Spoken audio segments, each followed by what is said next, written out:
gudoomiyaha xisbiga ka Maxamuud Xaashi Cabdi ayaa habeennimadii xalay ahayd hanjabaad culus u diray madaxweynaha Soomaaliya Xasan Sheekh Maxamuud waxaana uu sheegay gacanta tobnaad inay Soomaaliland ka aarsanayso oo muran iyo isqabqabsi aanu gudaheeda ka sii jiri doonin hadalladan cadcad ee la iskaga difaacayo weerarada Soomaaliya ayaa waxa ugu dambeysay xilligii madaxweyne hore Muuse Biixi uu ka talinayay Somaliland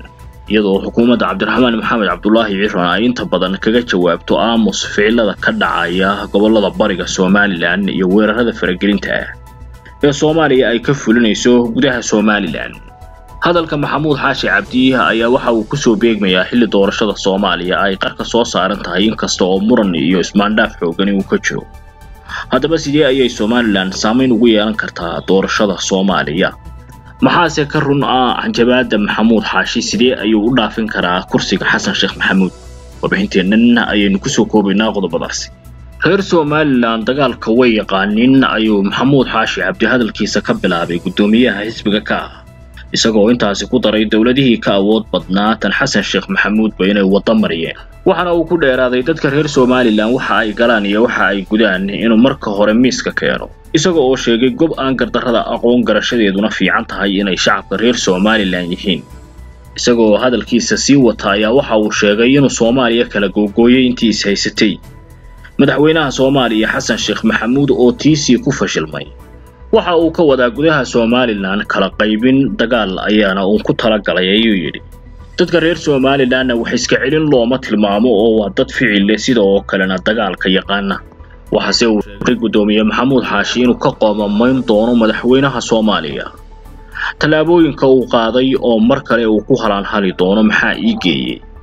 marka ay kursiga wadacad ka mariyaanna uu ogaan doono awoodooda iyo dadka reer Somaliland waxa ay yihiin iyadoo ay dad badan halka iska weydiinayaan sidee ayay Somaliland doorashada Soomaaliya saameyn ugu yeelan kartaa Maxamuud Xaashi Seem Hargeysa ayuu moodayaa meesha ay ka dhacayso sidee ayuu kursiga Xasan Sheekh Maxamuud wadacad uga marin karaa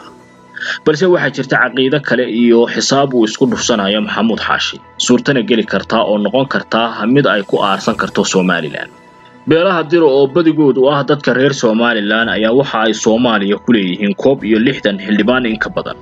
kuwaasi oo ah kuwa go'aaminaya madaxweynaha soo gaaminaya 2026 wixii ka dambeeya Soomaaliya tanna waa awoodda dhabta ah ee ay Somaliland saameyn ugu yeelan karto doorashada Soomaaliya waana cududa uu ku hanjabayo Maxamuud Xaashi waana arrin suurtagal ah iyo qorshe ay Somaliland ku guuleysan karto kuna keeni karto madaxweyne ay heshiisiyo fara badan la gasho iyadoo wax badan ka saxeexda gabi ahaanbana talaabooyinkii Xasan Sheekh Maxamuud uu qaaday ay noqonayaan kuwa ka kaciyo kooraha u taaga oo aan waxba laga soo qaadaynin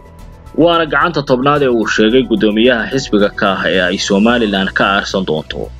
in qorshahaasi la dardar gelin doono iyo in kale waxa ka jawaabi doona waqtiga xukuumadda Cabdiraxmaan Maxamed Cabdullaahi Ciiran ayaa badiba dhaqaaqyada Soomaaliya iyo talaabooyinka faragelinta kaga jawaabta aamusnaan inkasta oo ay jiraan talaabooyin diblomaasiyadeed oo socda qorshihii magaalada Laascaanoodna weli waa sii socdaa oo ilaa iyo haatan Soomaaliya shaqadeeda ayay wadataa